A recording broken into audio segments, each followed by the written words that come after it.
Elon Musk, visionary entrepreneur, billionaire, and the man behind Tesla and SpaceX. A genius known for his groundbreaking ideas about the future of humanity. People have come from all over the world to hear him speak today. They expect to learn about Mars colonization, artificial intelligence, and the mysteries of the universe. But what no one expects is that a single question from a little girl will leave him speechless. The auditorium is packed. The air is filled with anticipation as Musk stands at the podium, illuminated by bright stage lights. Behind him, a massive screen displays images of SpaceX rockets, Tesla innovations, and futuristic AI models. The crowd listens intently, captivated by his insights into the future of technology. Cameras flash, journalists take notes, and investors sit at the edge of their seats, eager for the next big revelation. Musk speaks with his usual confidence, discussing interplanetary travel, neural implants, and the potential for humanity to become a multiplanetary species. He explains how artificial intelligence is reshaping the world, how innovation can push the limits of human existence.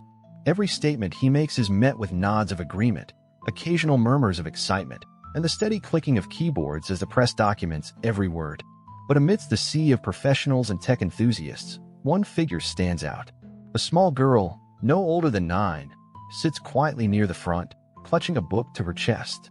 Her eyes remain fixed on Musk, her expression calm yet focused. She listens, absorbing every word, waiting for the right moment. The audience is engaged, but the energy in the room is predictable. People have heard Musk speak before. They know what to expect. What they don't know is that this night will be different. It will be remembered not for technological breakthroughs, not for announcements of new projects, but for a single, unexpected question. And when that moment comes, it will change everything. The conference continues as expected. Elon Musk moves seamlessly from one topic to another, diving deeper into the future of artificial intelligence, the expansion of Tesla's energy solutions, and the steps necessary for humanity to become an interplanetary species. His words hold weight, his vision undeniable. The audience listens attentively, captivated by the scale of his ambitions. But in the front row, the little girl remains still, her small hands gripping the book she holds close to her chest. Unlike the investors calculating profits or the engineers analyzing Musk's technical explanations, she isn't here for business or innovation. She is here with a question, one she has been holding on to for weeks, maybe even months. The energy in the room is steady, predictable. Every conference follows a similar pattern.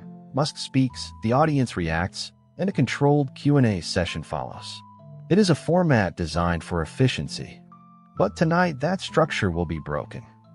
As Musk finishes a statement about the advancements in space travel, the moderator steps forward, signaling the transition to audience questions. A line quickly forms near the microphone stands positioned at both sides of the room.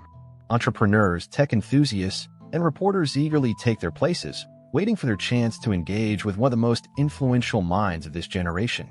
The moderator acknowledges the first question, and the session begins. One by one, attendees step forward, asking about Neuralink's next steps, Tesla's newest innovations, and the viability of living on Mars. Musk responds with precision, offering detailed insights and carefully calculated projections. The crowd absorbs every word, nodding in agreement, appreciating his intellect. And then something unusual happens. As the next person prepares to step up, the little girl stands. She is small, almost hidden among the towering adults around her. But as she walks toward the microphone, a few heads turn. There is something different about her, something in the way she carries herself, the quiet confidence in her steps. The murmur in the room softens as people begin to take notice. A few whispers ripple through the audience, curiosity spreading. Musk himself glances in her direction, momentarily breaking his focus. She reaches the microphone, adjusts it slightly, and takes a deep breath. Then, in a clear, unwavering voice, she asks, "Mr. Musk, do you believe in God?" For the first time that evening, complete silence fills the room. The room, once filled with the steady hum of intellectual discussion, falls into an unnatural stillness. It is as if every breath has been collectively held, every thought momentarily paused. The question lingers in the air, heavy and unshakable. Elon Musk, a man known for his rapid responses and calculated reasoning, does not speak immediately.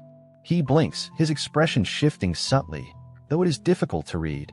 He has answered thousands of questions before, about the future of energy, the colonization of Mars, the risks of artificial intelligence. But this one is different. The little girl stands patiently, her small frame steady at the microphone. She does not fidget, does not withdraw.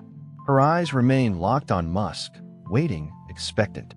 In the crowd, some people exchange glances.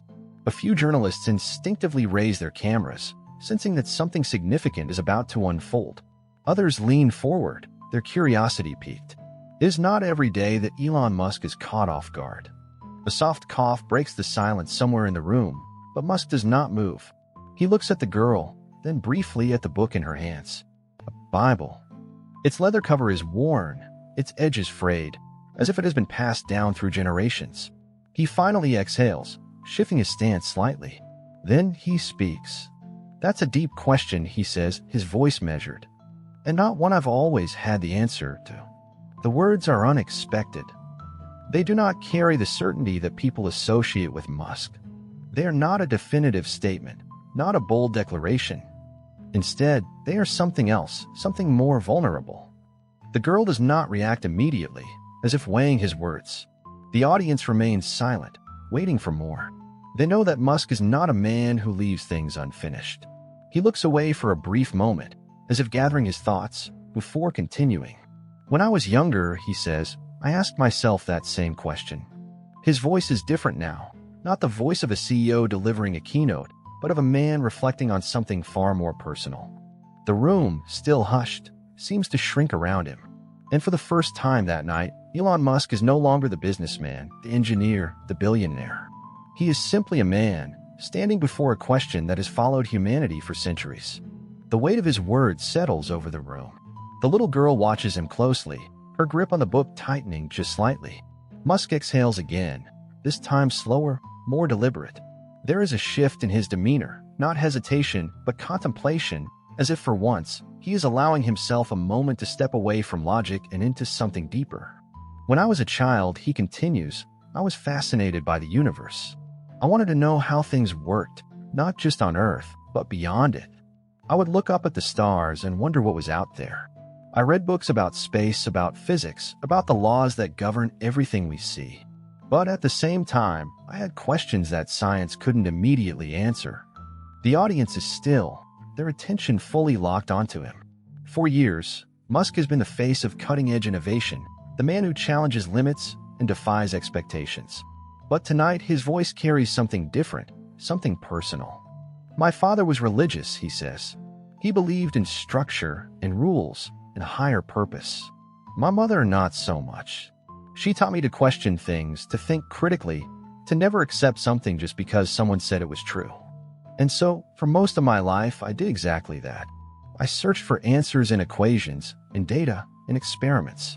I believed that if something couldn't be measured, then maybe it wasn't real."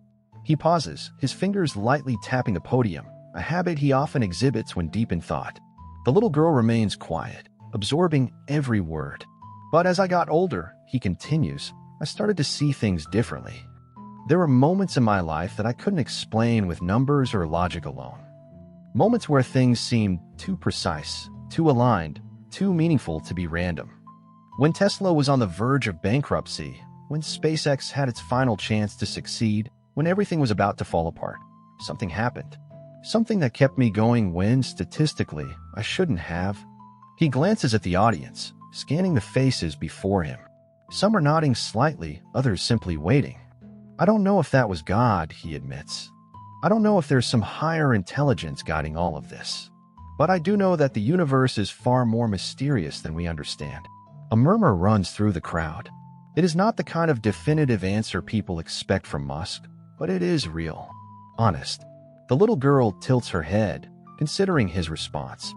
Then softly, she asks, "But do you ever pray?" And again, for a moment, Elon Musk is silent. Musk's eyes flicker with something unreadable, surprise, perhaps, or maybe a quiet amusement at the simplicity of the question.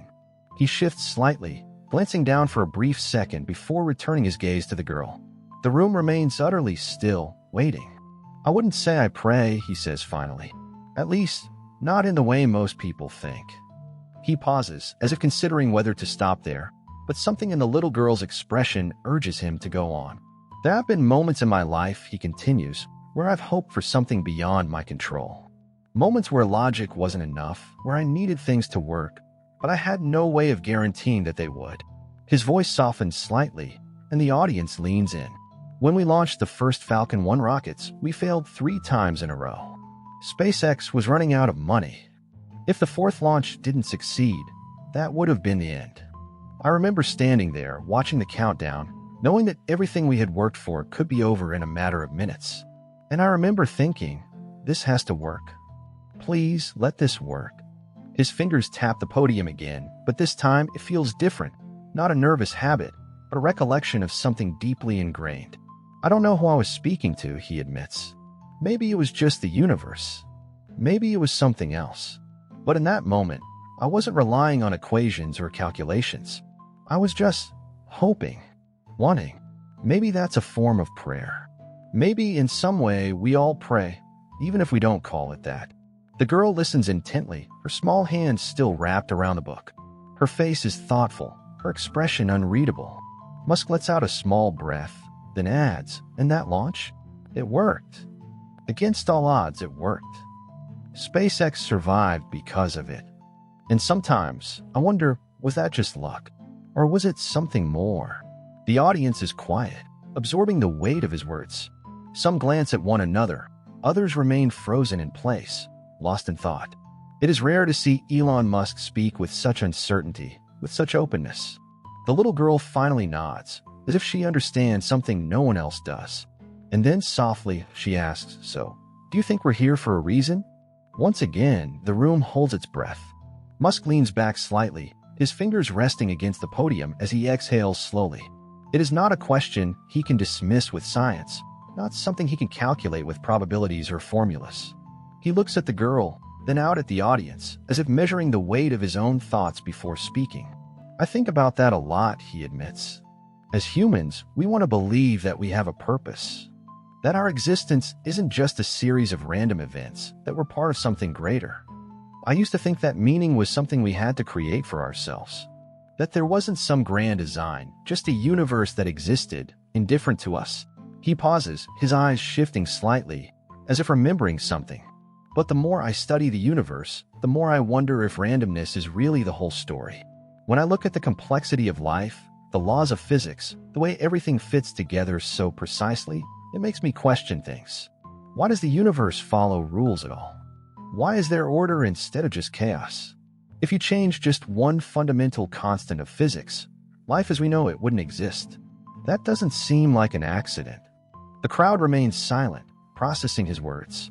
It is rare to hear Musk speak this way, not as an engineer or a businessman, but as someone searching for something deeper. He looks back at the girl. I don't know if we have a purpose in the way religions describe it, but I do think we have a responsibility to explore, to understand, to push forward. If there is a reason we're here, maybe it's to figure out what that reason is. The girl considers this for a moment, then looks down at the book in her hands. When she speaks again, her voice is softer, but no less certain.